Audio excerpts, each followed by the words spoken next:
நாம இன்னைக்கு ஒரு சூப்பரான கேரமல் பிரெட் புட்டிங் ரெசிபி தான் பார்க்க போறோம். அந்த ரெசிபி எப்படி ஒரு ரொம்ப டேஸ்ட்டா, ஈஸியா செய்றதுன்றத பார்க்கறதுக்கு முன்னாடி, நீங்க நம்ம சேனல ஃபர்ஸ்ட் டைம் பார்க்குறீங்கன்னா, சேனல சப்ஸ்கிரைப் பண்ணிக்கோங்க. பக்கத்துல இருக்க பெல் ஐகான பிரஸ் பண்ணி ஆல்ன்ற ஆப்ஷன கிளிக் பண்ணிக்கோங்க. அப்பதான் நம்ம போடக்கூடிய எல்லா வீடியோஸும் உடனுக்குடனே நோட்டிஃபிகேஷனா வரும். வாங்க இப்ப ரெசிபிக்குள்ள போலாம்.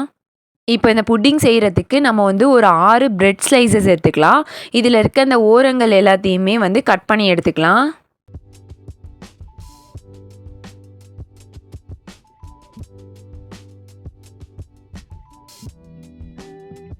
இப்போ கட் பண்ணி வச்சிருக்க எல்லா பிரெட்லேயும் குட்டி குட்டி ஸ்லைசஸாக வந்து போட்டு எடுத்துக்கலாம்.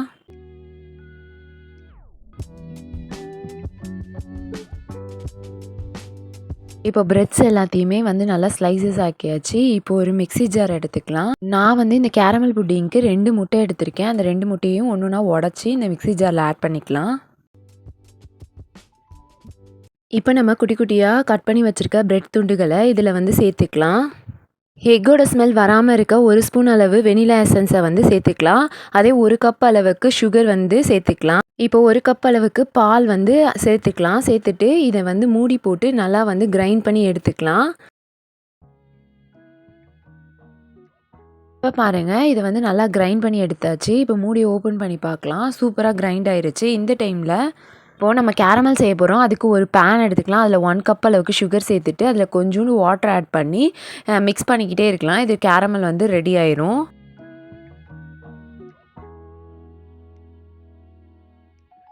இப்போ பாருங்கள், கொஞ்சம் கொஞ்சமாக கலர் மாறி கேரமல் எவ்வளோ சூப்பராக ரெடி ஆயிருச்சு. இதை வந்து ஒரு பேன் எடுத்துக்கலாம். அந்த பேனில் வந்து இந்த கேரமலை ஃபுல்லாக ஆட் பண்ணி ரொட்டேட் பண்ணிக்கலாம். ஏன்னா இது ஆறிடுச்சுன்னா கெட்டியாயிரும்.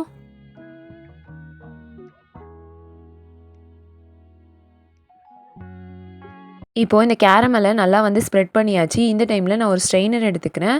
நம்ம மிக்சியில் வந்து அரைச்சி வச்சுருக்கோம் இல்லையா, அதை இதில் ஆட் பண்ணி ஸ்ட்ரெயின் பண்ணி எடுத்துக்கலாம்.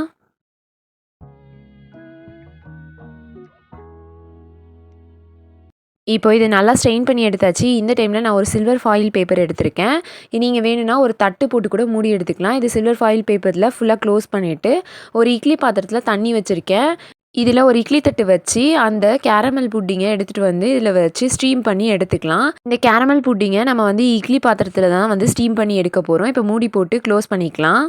இதை வந்து லோ ஃப்ளேமில் ஒரு 30 நிமிஷம் வேக வச்சு எடுத்துக்கலாம். இப்போ ஒரு 30 நிமிஷம் ஆயிடுச்சு. இதை மூடி ஓப்பன் பண்ணி பார்க்கலாம். இந்த சில்வர் ஃபாயில் பேப்பரை எடுத்துட்டு இந்த கேரமல் வெந்திருக்கா இல்லையான்றதுக்கு ஒரு டூத் பிக் எடுத்து அதை வந்து நல்லா வந்து குத்தி பார்க்கலாம். இப்போ பாருங்கள், நல்லா வந்து வெந்து வந்திருக்கு. இப்போ இந்த பாத்திரத்தை எடுத்து வெளியில் வச்சுக்கலாம். இந்த டைமில் நான் வந்து ஒரு 30 மினிட்ஸ் ரெஃப்ரிஜரேட் பண்ண வைக்கிறேன். ரெஃப்ரிஜரேட் பண்ணிவிட்டு இதை எடுத்துகிட்டு வந்து வச்சுருக்கேன். இப்போ பாருங்கள், நல்லா கூல் டவுன் ஆயிடுச்சு. இந்த டைமில் இந்த ஓரங்கள் எல்லாமே கத்தியை வச்சு நல்லா வந்து எடுத்து விட்டுக்கலாம்.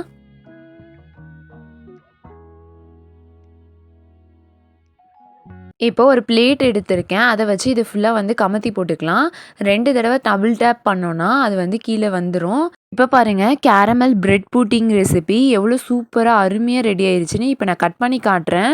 எவ்வளோ சூப்பராக எம்மியாக வந்திருக்குன்றத நீங்களே பாருங்கள். எவ்வளோ சாஃப்டான கேரமல் புட்டிங், கலரும் செம்ம அப்படைசிங்காக இருக்குது. கண்டிப்பாக இதே மெத்தடில் நீங்களும் உங்கள் வீட்டில் ட்ரை பண்ணி பாருங்கள். கிட்ஸ்லாம் இருந்தாங்கன்னா கண்டிப்பாக இதை செஞ்சு கொடுங்க. திருப்பி திருப்பி கேட்டு வாங்கி சாப்பிடுவாங்க.